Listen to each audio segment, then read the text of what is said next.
This is 1947. That's 1982, right? 1982 something like that. So there's a little bit of difference there, but just a couple of passages that I've been kind of playing around with in thinking about missional church and about the history of this church and what the history is and what the opportunity is going forward.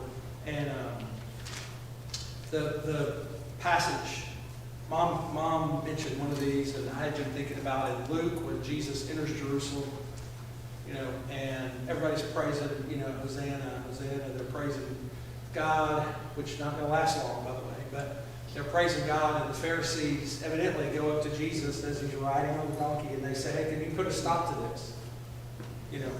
They seem to be saying, "You're the Messiah. Can you?" And what was Jesus' answer to them? If they don't praise, then these stones will cry out. Then these stones will cry out. And then Peter uses the metaphor of the temple to talk about that the church, is being shaped into living stones. And put together, built together in the right place, the right shape, for the glory and the praise of God. He's using temple language there to talk about it. But he talks about that we are being built into living stones. So anyway, just... I was thinking in Revelation, you have promises to the different churches. Yeah. And one of those was, you will be a column in the temple of God. Yes, you will be a column in the temple of God. Yeah. Oh, yeah, that's good too. Yeah. So anyway, just kind of thinking about that, playing around with that. On your microphone. Okay, sorry. All right, we're going to start tonight. I just want to, I keep thinking about how incredibly important what we're doing right now is. And there is, we've talked about, and I love the way that the elders are challenging us to think in a deeper way, challenging us to listen to someone like this in this kind of setting. We're really in a deep place, okay?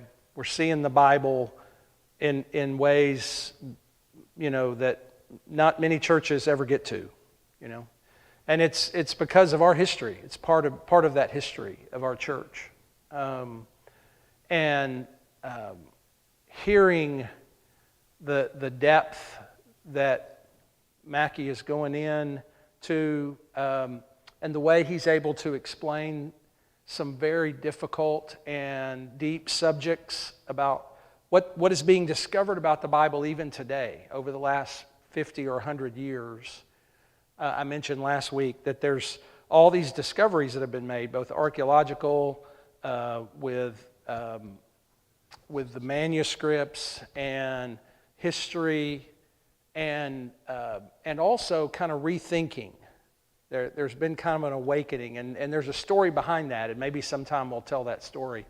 But there's a story. There was a man who was a missionary in India for 40 years, and he came back to London to retire, and he could not believe the church, how dead it was, and how pathetic it was, And he began to see, the Spirit is stirring me to speak to this church that's kind of dead and grown, fallen asleep, and these things. And so a lot of the things that we're talking about, and a lot of things that Mackie's talking about, have grown from that man's writing, kind of waking people up to, man, we've made it more shallow, we've made it more small, we've made it more, and we've got to be on the front line of the world.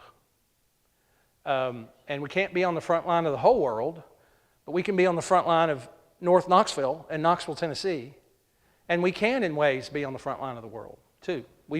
Our church has shown that over the years, right?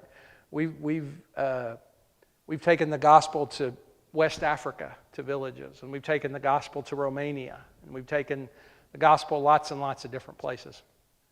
But it's just a deeper understanding of who we are, where we are, changing our worldview, because for the most part, the church has kind of shifted slowly into the worldview more of the world.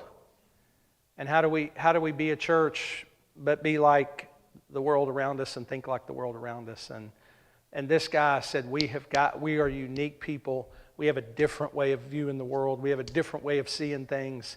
There's a different reality in front of us, and we need to understand it better. And so we go and listen in the language of the people that heard it first.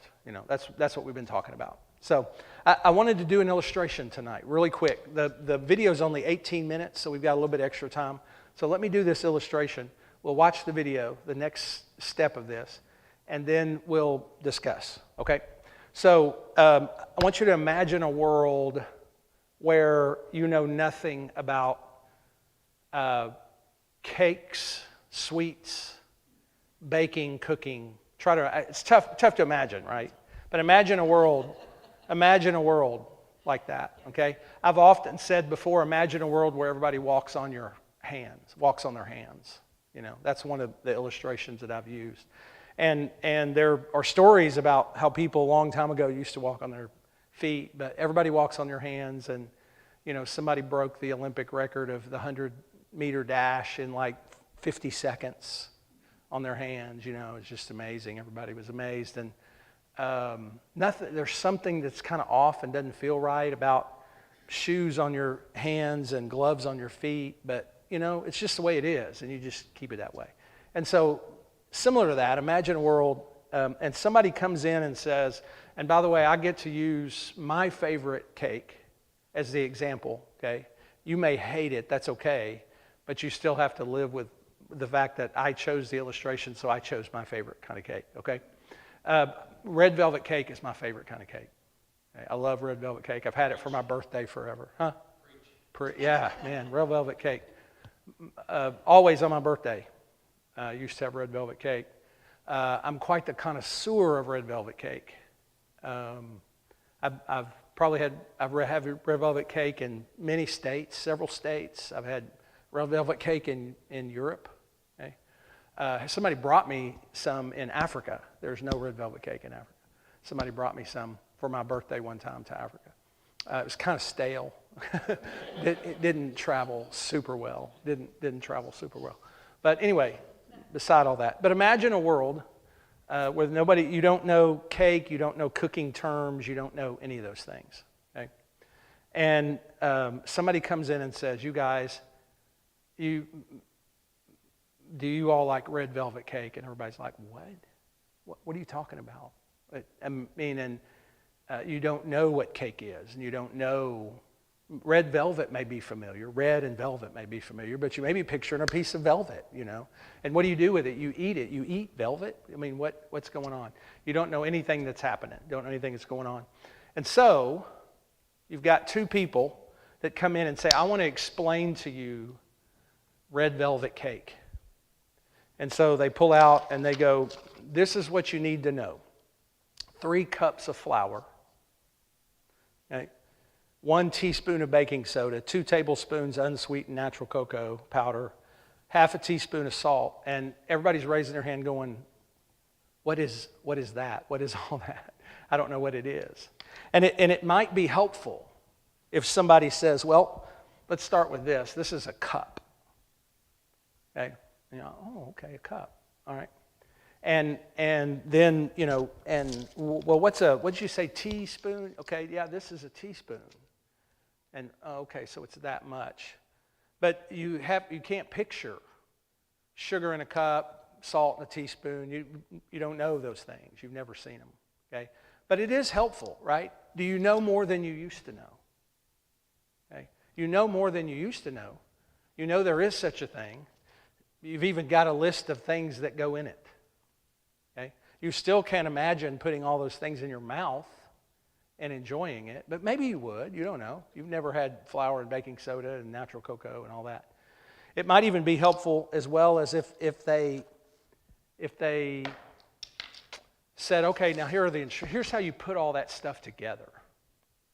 You mix the dry things, the flour and the salt, and you mix those things together and the cocoa powder, and you stir them up, and then you put the eggs and all that, and that would be helpful, okay? And I would say that oftentimes that's the extent that we as Christians know the Bible. We know all the ingredients. We even have become familiar and developed a language about some of them, about some of the ingredients. And we might even have learned in our Christian lives how you put flour and salt and sugar together and mix it up and, But is that really experiencing red velvet cake? Is to be able to, okay, Bobby Lynn, list all the ingredients. Boom, boom, boom, boom, boom. And yeah, she goes, I know red velvet cake. I know it like the back of my hand. Sugar, salt, natural cocoa, blah, blah, blah, eggs, water, blah, blah, blah, all that.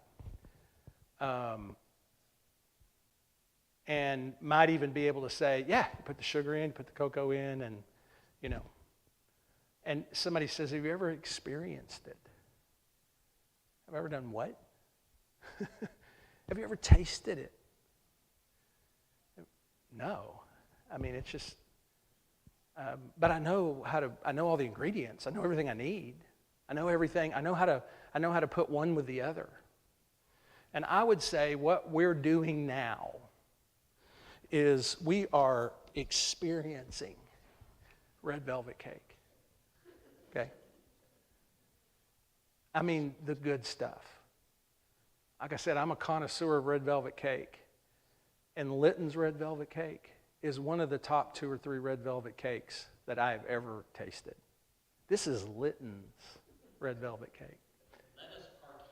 Yeah. Look at me. I've got plates and I've got forks. Everybody gets a bite tonight. I told you needed coffee, okay? At the end of the video, everybody gets a taste tonight. It's fresh, okay? And by the way, I don't go running into Litton's and get 3 pieces of red velvet cake very often. Number one, because it's so dang expensive. Good grief. Somebody from Hardin Valley gave me a $25 Litton's gift card. They said, last time I was over there preaching, and I've been saving it, and I decided, this is everybody's tonight. That's what I'm going to do. Huh? No, nope. Still paid $3.27. I still paid $3.27. So anyway, yeah, when you taste red velvet cake, and remember, I said this is my illustration. It's not yours. If you hate red velvet cake, that's your problem. You got a real problem. But man, it's a lot different from just knowing the ingredients. I can tell you, I don't even know the ingredients that are in here until I printed it off today. Yeah. Reminds me, so Christine and the kids were growing, she pretty healthy. I mean, she's a pretty healthy mama. And she did not let the kids have sugar at all their first year.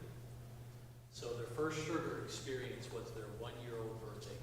And she made their own cake, put it in front of them. And they had no clue what it was. Yeah. They kind of ignored it. And were like, some of them I remember literally taking their finger and putting it in their mouth. And oh my goodness. Every time. It was the eyes. Yeah. Like whoa. The world just came alive. Yeah, what was that? Yeah. And within minutes, it's both hands all over the face. Yeah. Yeah. But it's so true. Yeah. We can know about Christ, but when you have tasted, when you have experienced, Yeah. it's just out of this world. It's a whole different thing. And sometimes we'll take a real pride in knowing all the ingredients, and we've still never tasted. Okay? And what I think is going on in the world, what God's up to right now, and the reason he's up to it, surely we can see why God is up to stuff in this world, in his mission. Because the world is struggling right now. All over the place. Okay? And who is there that has the answer to all of this? Jesus. And who is his body in this world? We are. And so if people are going to taste and experience the red velvet cake, they do not need to just hear, it's got sugar, flour, and cocoa. They need to experience the taste. And in order to experience the taste, they need to see other people who have experienced and are experiencing that taste. And so that's what we're doing here. We're diving deep with somebody who God is using in this world right now, I believe. He's been given a ministry that has reached, 20, 30, 40, 50 million people to speak about these things, to talk about these things. He and John have put them in animation form for people to see and people to hear and people, those things. And we're getting to listen in, He's not the only one we need to listen to, by the way. There's lots of people we need to listen to. I finished a book, one of my last books that I had to read this semester. Just is one of the best ones. It's my new favorite book probably, but it's called A Guidebook to Artisans of the New Humanity. A guidebook for artisans of the new humanity. And the first part of the title is Doing Local Theology. And basically what he's saying is this right here, what Mackie's saying, and that is that we need to, every one of us do theology, by the way. We have some theology. You may think that only smart people who go to graduate school, those are the people who do theology, they're theologians. No, theology is done by everybody. All the word means is studying God, getting to know God. So we're all theologians from somewhere. We all have a view of God. We all have some view of God that we have. And so what he argues in this book is that the new humanity needs to be doing local theology, needs to pay attention to where it is. Now, they need to be embedded in the story of the world. And that's where the Bible comes in.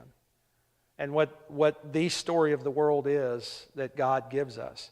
But then, we got to go out of these doors and be creative in the ways that we say it and live it and do it.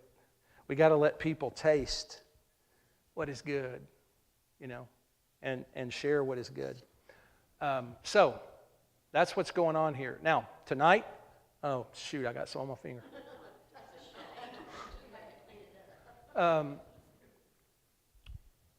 Tonight, what he's going to do is, you remember last week he said that in Genesis 1 through 11, which our passage that we're looking at, Genesis 2 through 5, is in the middle of Genesis 1 through 11. And he said there's these cycles. There's these, I call them frames, he calls them quilt pieces, but that keep coming over again, over and over again.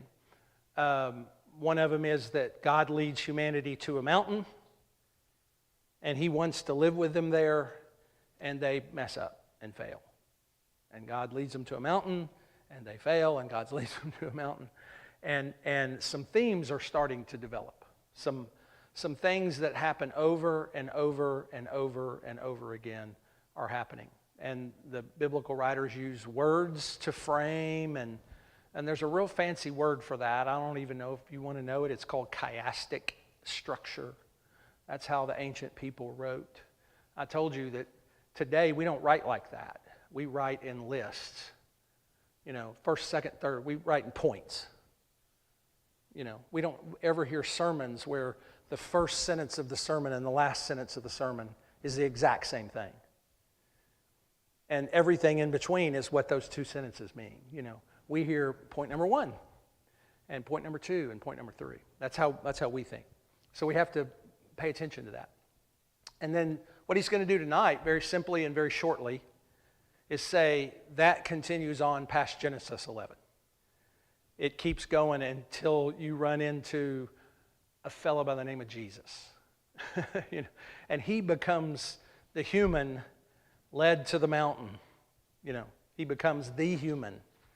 And so he's going to talk about that tonight. So any questions or comments? Or Doing Local Theology, a guidebook for artisans of the new humanity. Yeah. Which is ultimately what we don't want to just sit here and know this stuff. We want to go from here and live this stuff and share this stuff and show off this God who gave us this stuff in this story. So anyway, okay, we're ready. We'll go ahead and watch it, and then we can talk and eat. Everybody gets a bite of cake.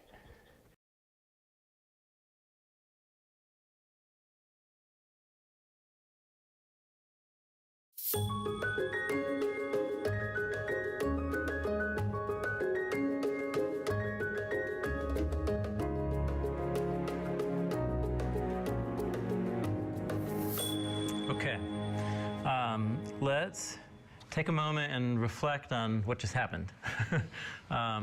We broke Genesis 1 through 11 down to the basic literary units, right? The little quilt pieces. Then what I did for you was already sift through the key vocabulary that sticks to the surface when you bring your zoom out to how all those units work together as a whole. And you see these patterns of vocabulary and narrative theme. It's a double pattern. It plays through a cycle 2 times. And all of a sudden, you're reading the second instances of the pattern, and then it recalls the first, like how Noah's unfortunate garden nakedness is both replaying but also different from Adam and Eve's. Like there was no command not to drink from the fruit of the vine, was there? No. So it's really just more of something unfortunate, but just because it's nakedness in a garden, it brings in the dark melodies, the tragic melodies of the Eden story into this little 2 strange verses about planting a vineyard and drinking from it. This is a perfect example of just one of those strange little stories, and you're like, what? What's that there for? And whenever you see a story that's like, what's that there for? 9 times out of 10, it's hinting at some previous pattern that you're supposed to link it to and be like, I get it. I see what's happening.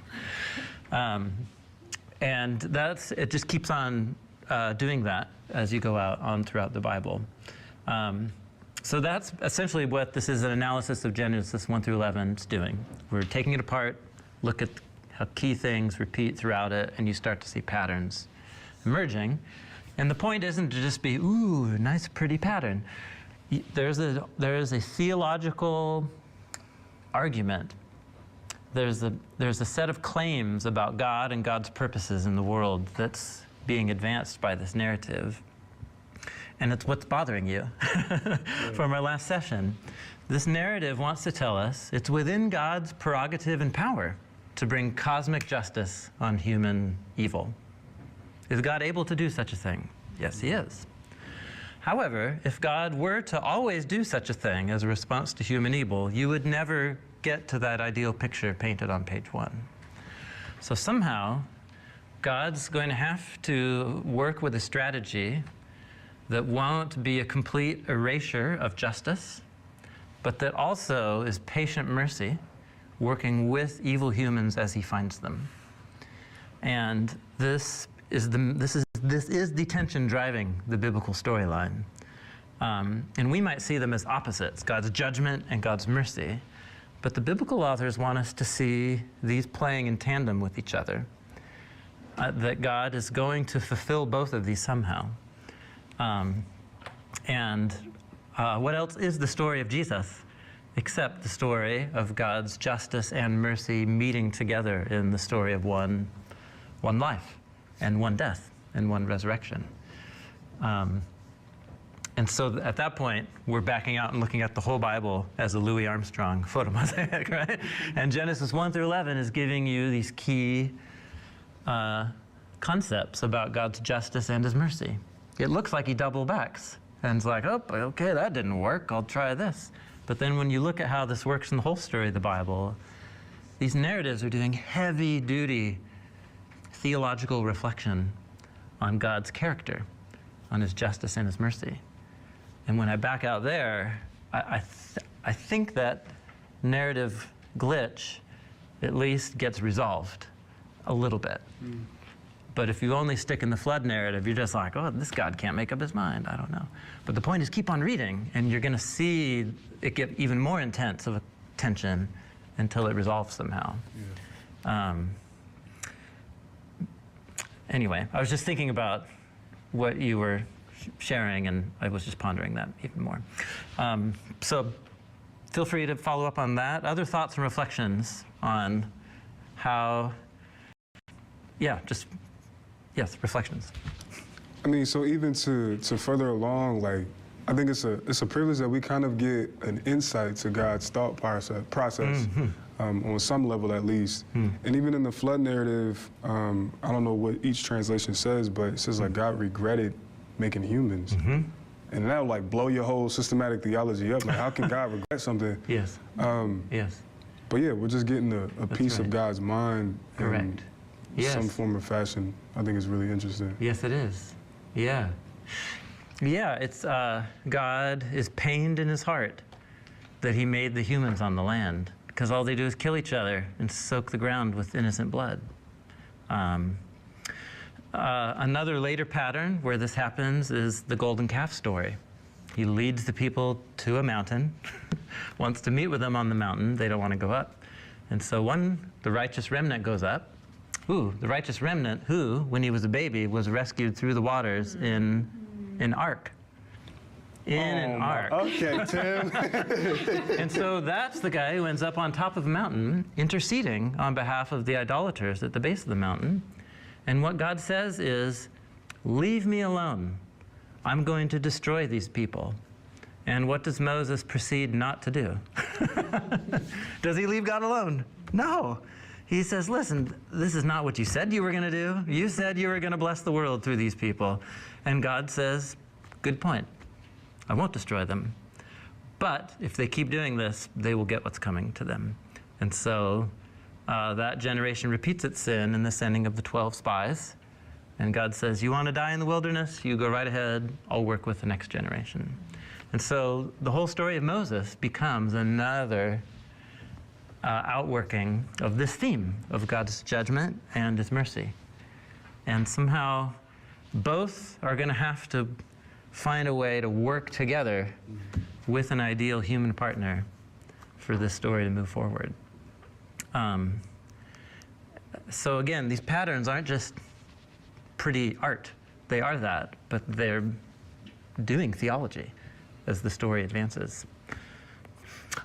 Other thoughts or questions about how the Eden story fits into Genesis 1 through 11? Oh, so in 8:21, like you said it as like God changing strategies, and then same with like what happens with Moses. Yes. When God's gonna like just leave them, but then changes his mind because like one person interceded for them. I come from a context where I have heard over and over that God's plan was always in place. And to say that God changes his mind would be to imply that God makes mistakes, but God doesn't make mistakes.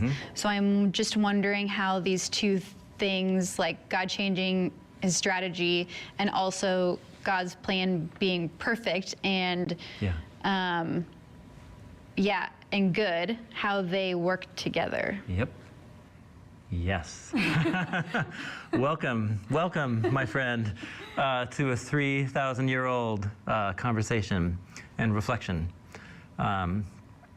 When we're just focused, think of camera focus, if we're just focusing in on the flood narrative as a literary unit, my language about God changing strategy is limited to I'm just trying to describe God's behavior in this narrative.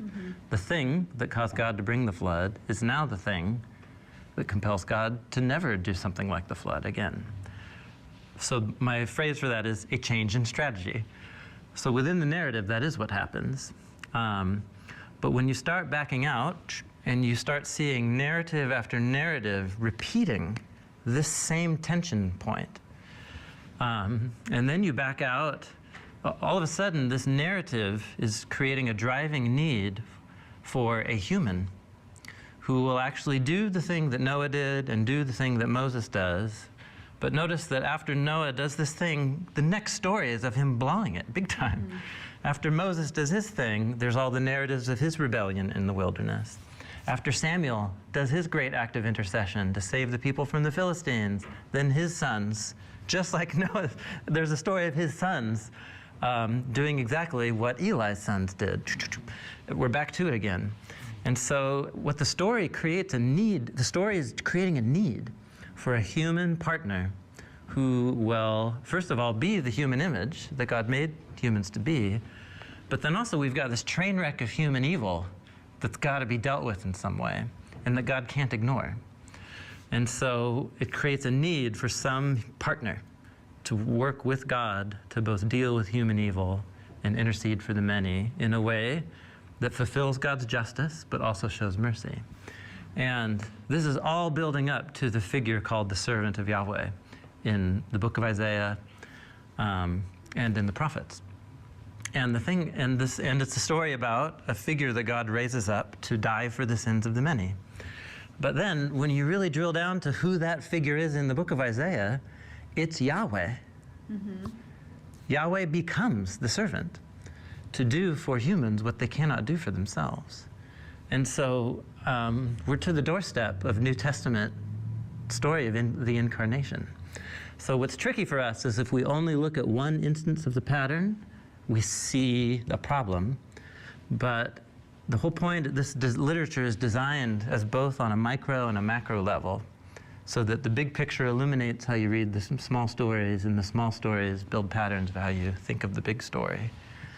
And so I think on the macro level, it's actually, it's doing what you're saying it's doing. Yahweh becomes, he solves the tension between his justice and his mercy himself. But to do that, you have to back way out. The flood story doesn't give you the resolution, but it's only chapter 6. I mean, how can it give you the end of the story? It's only chapter 6. That's my current way of responding to that in the moment. Okay. Thoughts about that? Thinking of the tension between God's plan and God's like repentance or regret and change of plan, I think this would be an example for me of the difference between meaning and significance, because this has significance for prayer, but it's not the main, or for intercession, for mediation, but it's not the point of the story, I don't think. But it makes me wonder, and I was talking to Tim about this earlier, is the question of like, Genesis 1 gives us a bit of a cosmology of a mirror between the heavenlies and the earth region. Like, what's the significance of that that mediator in Genesis 1, based off of what we know from Genesis 6 or Genesis, whatever, 15 or 22? Like, you know what I'm talking about? Like the mirror image of what's going on upstairs when, or even with Noah, being on the mountain and interceding for the people. Yeah, that's right. Yeah. Yeah, it's often, when you get to the Noah intercession part of the pattern, as that pattern replays throughout the Hebrew Bible, it's usually people up on mountains or in some kind of sacred New Eden type of spot. Noah on Mount Sinai interceding for the sinners below. And in biblical cosmology, as we're going to see, the Mountain of Eden sets the pattern for the cosmic mountain. It's a place where heaven and earth are one. And so this is why in the book of Isaiah, we're talking about you can't talk about the Garden of Eden without talking about the book of Isaiah, I guess. The whole point is that the servant is high and lifted up as he does his great act of sacrifice for the sins of the people. So what these narratives about humans are giving us is it's creating a help wanted sign. Needed.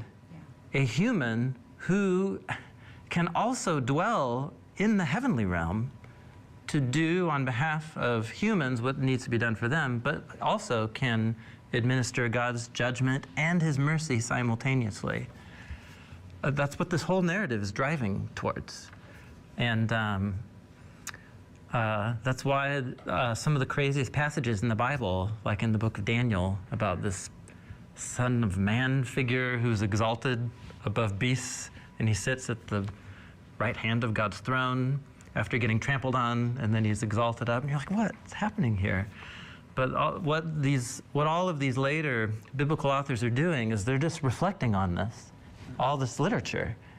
And I think prayerfully and under the guidance of the Spirit, doing big level biblical theology as they themselves study the photo mosaic and then contribute to it, a new piece to it. And if you look at the way, we're all the way back to Luke 24, when Jesus says the Torah, the prophets, and the Psalms are about me. Or Paul says, you know, the Hebrew Bible, it's about how we need to be rescued by trusting in someone other than ourselves through the Messiah, that is Jesus. I think this is what they mean. This is more complex than like prediction and fulfillment. It's like the whole story is driving towards a conclusion that the life and death of Jesus provides the resolution to. But it doesn't resolve some of the greatest mysteries about God's character, which is about his sovereign purpose being worked out with human partners who he's very patient with and puts up with. And seems like willing to change his mind Yes, for. yeah, and adapts to. It's exactly right. And there's nothing for it. And so traditions that emphasize God's sovereign purpose have the challenge before them to also not underplay God's adaptive strategies that he continues to replay. And then people who do the opposite, right, often put human choice and freedom in the foreground, but then their challenge is to make sure they don't underplay God's sovereign purpose. I know this might seem out of left field, but just here's a biblical passage that's reflecting on the same issue. In the book of Revelation, which is a reflection on the downfall of Sin City, when God sends his prophetic witness to the land. And Jesus is described as the Lamb who was slain from the creation of the world. So this is an example of the apostles. They see what Jesus did, and they see it as the perfect resolution to God's plan.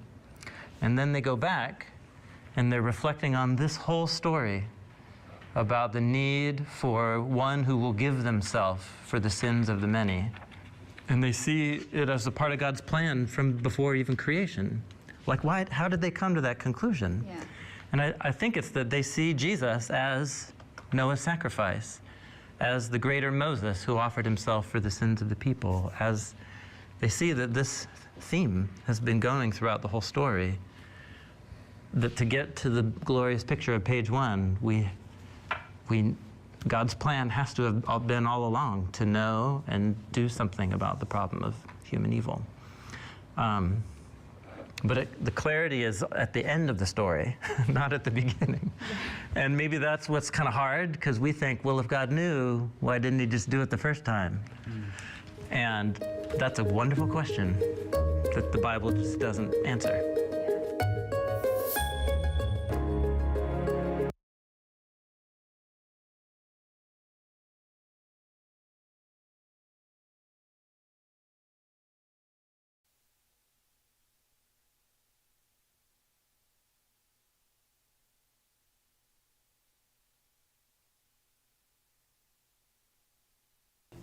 Mercy and grace of God when he does change his mind. Yeah. Yeah. He knows and he has a plan and it's always God's plan, but he sees the emotion, he sees the human. Yeah. It's not just rigid. I've been playing around in my mind with a phrase since, going back and reflecting on this. God is unchangeably adaptive. Part of his unchangeableness is he'll never change, being a God who cares so deeply for his creation. That he That he cares will so take it. much that he will change Yeah. his plan to get you Yeah. up where you need Not to change be. himself. Right, Change. not change. And that change is prompted by us. God's waiting for us to stand in the gap. God's waiting for us to intercede. And that's what intercessory prayer is. And to We're going ask before for God. that change. Yes. Yeah, it's like asking. And that's all he's waiting for, is just for us to say, please.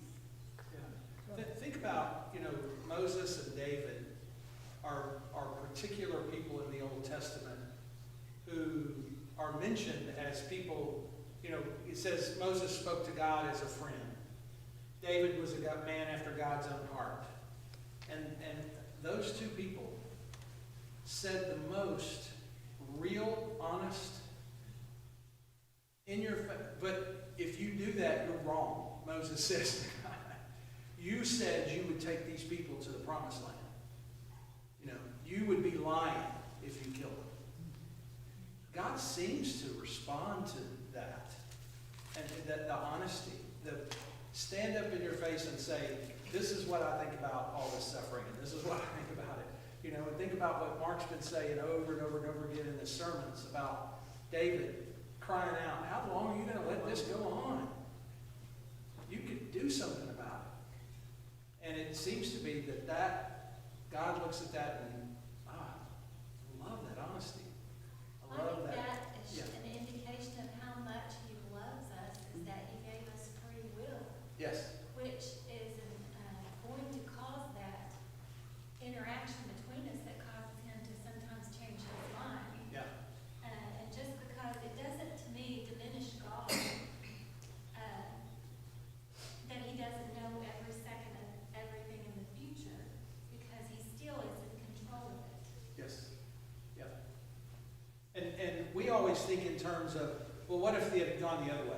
We always want to, you know, or you know, and God's, that's where he's talking about the mystery of God. Well, we don't know that. We don't know if Moses would have said, God, I agree with you. I'll help. What do you need me to do to kill all these people? You know, what would have happened then? What, you know, we don't know. We don't know the story. We don't know that story because it never played out. But Wayne.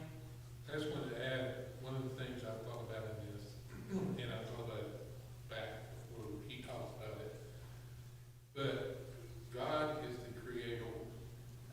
We are the created. And we are told in the Bible, Job, and then Paul talks about it, we're the thing that was made.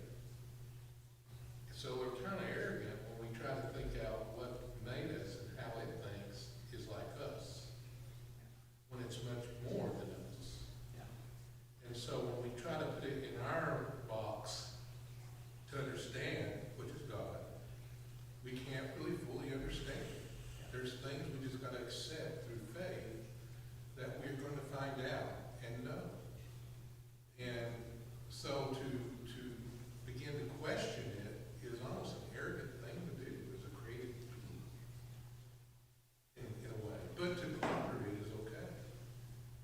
To ponder it's okay, but to come into a doubt situation you're going to be carrying. I think I agree with everything you said right there up until the last sentence, and then I thought, going back to Noah and Moses, they weren't pondering.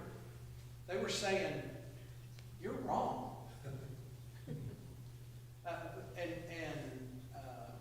But that's And then Jesus says on the cross, but that's in their terms.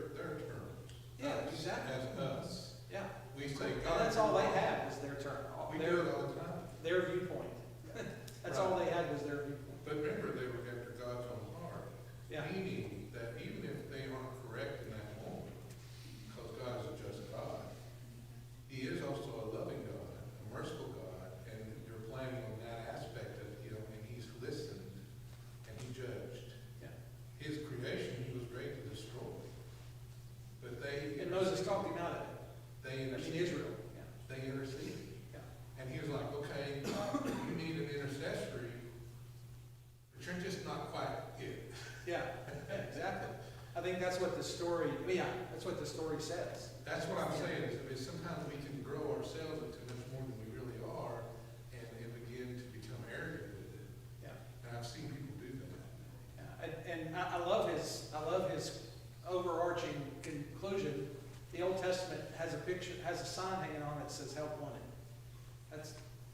That's a great summary of the Old Testament. Somebody's needed, and you hear about it. Debbie, you got something? Well, I'm thinking of what Wayne was saying, and Job is a lot like that, Yeah, because he says God's unfair, he's arbitrary. yeah, He's punishing me without reason. yeah. And then you got he says towards the end, after God talks to Job 1:1, he says, I once knew about God, now I know God. Now, no. So God changes his own Yeah. perspective. And those are the lessons that we ought to take as humans. That really goes to suffering and the need for suffering, and even that question of, well, why not just send Jesus in the Garden of Eden and let him die that day? You know, Adam and Eve are taken care of, sins are forgiven. From now on, the blood of Jesus is there for the rest. Why not? You know, and there's a sense that I agree with Mackie. We don't understand that. Your ways are not our ways. But as you go through the rest of the Bible, the way that we learn to know God and go deeper into his life is because of our dependence on him. And the more we realize we need him, the more we realize the farther we go in. And what usually causes our independence? We suffer, we lose everything, we have bad stuff happen. And, you know, so James can come to the conclusion, the brother of Jesus, he's a guy that's had a brother killed on a Roman cross, a guy who's a physical brother. And he says, you know, we need to count it all joy when we're facing trials. Because that's the path. Jesus showed us that that's the path toward God. That's the path there. Yeah. One more thing I just want to add to that. Yeah. And I'm not saying this is the way it is. Yeah. I'm just saying. Nothing is 100% the way it is. Right. I'm just saying, let's ponder for a minute. Yeah. What if God knew all along that it's going to take years and years of human time, not his time, but human time, to grow something spiritual? What if the Spirit being poured out after the death of Jesus, which was necessary to be part of that, which you know is necessary, Yeah. but the Spirit needs to grow, and it needs to grow in each of us. Yeah. And how many of us is it going to take? You see what I'm going, when's enough? When Yeah. does God decide enough? Now, I'm just pondering this at my level. I'm not saying that's how it is. But what if? God created a world in which a cross was needed. He didn't create a world that didn't need a cross. Right. Yeah, it's kind of what you're saying. This is And it's it. not because he created a cross in the Garden of Eden. It's because he created people with free will and choice. With a lot of power. With a lot of choice power. On purpose. Because he wanted his image spread, and he wanted his creativity spread, and his life spread. And the only way that's a powerful thing. And if you put that in a human, that's a powerful thing. And you give them choice, that's a powerful thing. And so, yeah. Man, thanks for that. You think about, as humans, us coming into this world, we're born, through pain, Yeah. labor. And then as babies, what did we spend a lot of time doing? Crying. Every time we had a hunger pain, we cried. Every time we had a dirty diaper, it was uncomfortable, we cried. Every time we needed something, we cried. Total dependency, right, on our parents for their care. He could have created us growing, Yeah. but he didn't. And there's something there. Yeah. There's something in that learning that you need, Yeah. and where do you go? It's almost like God is saying to that baby, you see those two people? That me is like that. Yes. I'm like that. And we cry, Abba. Yeah. Right? We cry Daddy. But anyway. Yeah. Yeah, great significance, because let's take it down real quick to, here we said in Knoxville, Tennessee, You know, what has this got to do, what has this story got to do with the needs of Knoxville, Tennessee today? You know, and beyond there, but here we sit in this neighborhood at this place at this time. But yeah. what we ask ourselves too, how long, oh Lord, how long is this or that or whatever going to continue before Yeah. something changes? Yeah. Yeah. Yeah, it's never ending. This has been some would say bad week for the ministry with the kids in this inner city for us. I just before I came here left a mom. Should I call DHS and turn my child in? Will that be a better solution than them, what's happening, them living in my house today? Will getting the authorities involved, will getting, you know, those are the questions being asked. I left that apartment, drove down the road to the main road, and on the way, there was the son outside with 4 other people, and he had a joint in his hand. You know. And, but there's a mom pondering.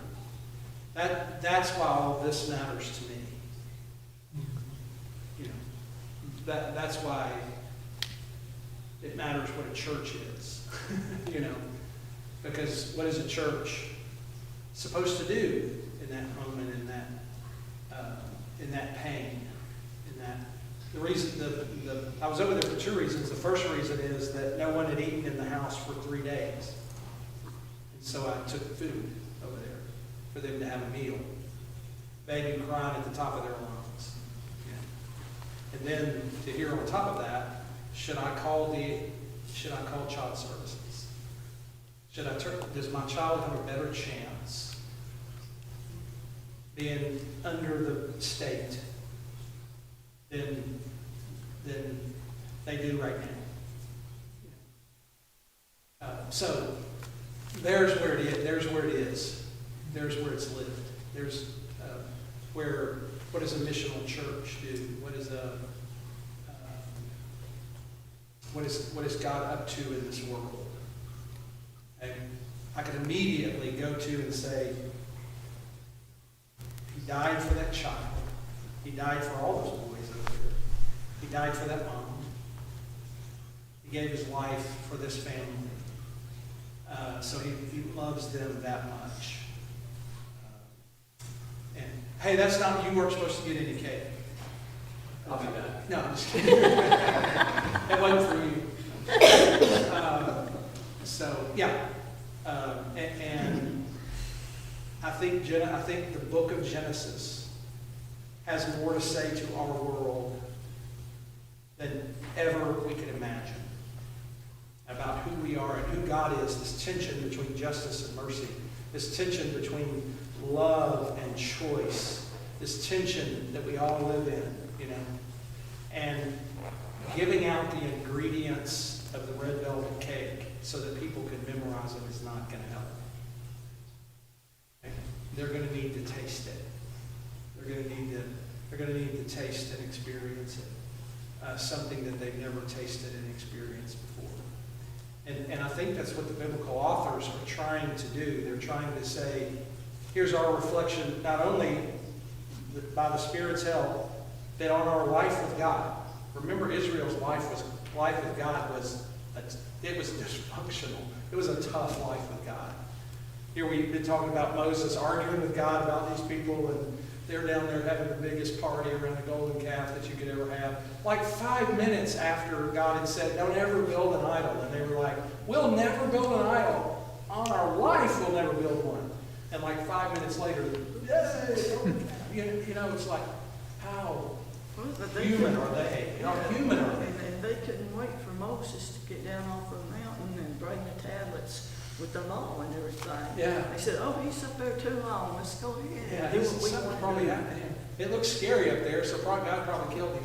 You know, and then their leaders. Aaron says, well, I just threw stuff in a fire. And, I mean, that was their leadership. You know, and sometimes I think that's our leadership. You know, as soon as something goes wrong, well, they did. I threw something in the fire and they made those people did something over there, you know, How and, bold Moses was to break those tablets. yeah, And what he did, he intercessory for them, yeah, and he comes down and he sees that, and he's so angry yeah. that he just breaks the Yeah. tablets. which The is ones what he that God made. wrote. Yeah. And what does God do the second time? You write them. You're gonna sit down and write them this time. You know. I don't know where this fits, but my mind keeps going to that. We also, and you can think of it in the story, like the story with Balaam, you Yeah. know? And the people are down there and they have no idea that God is fighting for them. Like they have no clue. And I think that's a picture to me too, is that we can only see sometimes what's right in front of us and like our small picture of our world or whatever. But God is working. I mean, he's doing things we're not even aware of. Yep. And, you know, people have said like, you know, I barely missed being in this accident. Well, you know, I mean, Yeah. you know, we don't know what God's doing. Yeah. And the things that he's doing, we're just not privy to that. And I don't know where that fits into this, but I'm just like, God, Trust. that's just God. Faith. God is working. Yeah. And we have to know that, and we have to trust that, and we have to figure out where we fit into that. Yeah.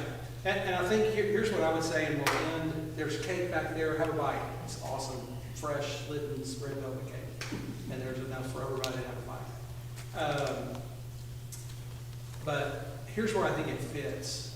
And I may have lost my train of thought for a second when I talked about red velvet cake. Honestly, that's where I would have lost it. But I think it fits in, yeah, here it is. I think it fits in that, I mean, this is what Mark was saying and asked me to get up and say it as well Sunday. It's time for a new day. It's time for, in a sense, for us to up our game. Because the world, we're at a place, everything you see and everything you read confirms it, and we're just at the end of an age. Okay? We're at the end of an age that lasted about 500 years. And we've come to the end of it. And what killed it, it was sick, and it was hurting, and people were screaming at it, screaming at the age, and yelling at it, and saying, fake, fake, fake. But what killed it was the last century. Because there were 2 world wars, more people killed in a 100-year period than ever in the history of the world. More innocent people murdered than ever before. Okay, and that kind of killed off the belief in an age that was going on, what's called Christendom, what's called the West, what's called all of those things. The myth kind of got broken down. Not that there weren't great things that happened, not that there weren't, you know, wonderful things that have happened. But we've entered, everybody thinks this, whatever religion you are, if you're an atheist, if you're a Christian, if you're an agnostic, everybody says the world is starting a new age. There's a new age starting. And we could even have a class about it. Hey, here's how it started falling apart. Here's what it looked like when it was strong. Here's when it started falling apart. Here's what killed it. I mean, it's all interesting stuff if you like that stuff. But everybody agrees we're in a new place. Okay? What's going to happen from here? And what we believe in this room is that we don't have to fear a new age coming. Because there's a king on the throne. That all these ages down here in this timed earth, they're going to kind of come and go and up and down and all kinds of stuff, and there's going to be crazy, and everybody's going to go ballistic, and everybody's going to go crazy and mad, and there's going to be a lot of drama and all this. But over that, there is a king ruling the ages. Okay? And people don't know that. People right now are looking in lots of places for some kind of help up there. That we can't find it anywhere here. We can't find the help around here, you know? But people are looking in all kinds of different ways, and we are poised at a moment in time that it's time for the church to be prepared for that. My personal opinion is we're kind of partly prepared, but it's time for us to go deeper. It's time for us to turn up, allow God to brighten the lights on us. And that's what this story from Genesis 1 all the way to the end is saying. And that ultimately, man, the age that's coming, that we live a little taste of for everybody, just like we're getting a taste of red velvet cake tonight, we are living out a taste of when it's going to look perfect. We're showing people, this is where this world is headed. You want to see where it's headed? Look at our life together. Look at our lives. That's where it's headed. That's where this world. Don't you want to come? Don't you want to be here? In this new world, and if you want to see it, go to Revelation 21:22. Go through the prophets, you can find it everywhere. The wolf will lie down with the lamb. You know, all kinds of language. There's a big banquet. There's all these languages and all these prophetic things, and then you get to Revelation. And Jesus says, this is what new humans look like. Just look at me. Live me. Wait, you can't live me. I'll come inside you, and you live me. You know, that's the story we live, and it's exciting. And you read a lot of, I just finished reading several books where it was really pessimistic and about describing how we got here and where we're going. And yeah, there's going to be some tough things, but I'm not pessimistic. I am optimistic. I'm supposed to stand in an apartment complex and witness to a woman who can't decide whether to call DHS or raise her own son that there is life, and there is hope, and there is, and it's going to have to be you, lady who I love. It's going to have to not seek to just simply raise your children, but seek to know God. And let your knowledge of God and your knowledge of His will in your life and His knowledge and His plan for you spill out into their lives. You know? So anyway, that's my sermon, sorry. But I don't think I can give that lady today, well, here's what you need. You need 3 cups of sugar. You need a cup of flour. You know. And I know you don't know what to do with it. But there you go. There's something special in there. I think she needs to taste it. You know? So, anyway. And that's what I think Mackie is saying to us. Any questions, thoughts, comments? He does emphasize a lot, and not this one, but a lot of them, about how God needs human partners. Yeah, he How does. important that is. Yeah. That's great.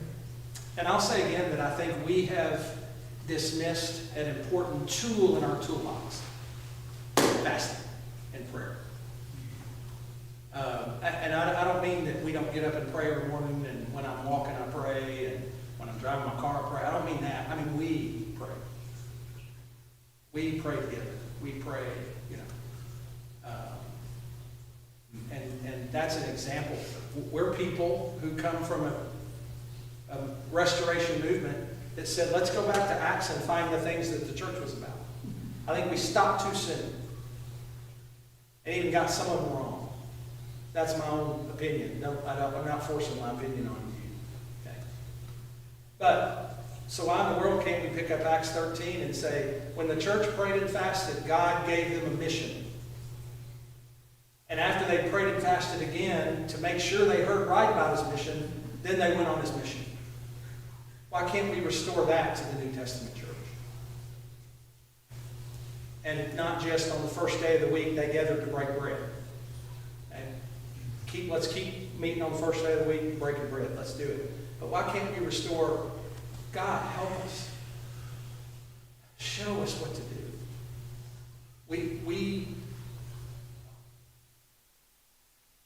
They're hungry for you, hungrier than we're hungry for food.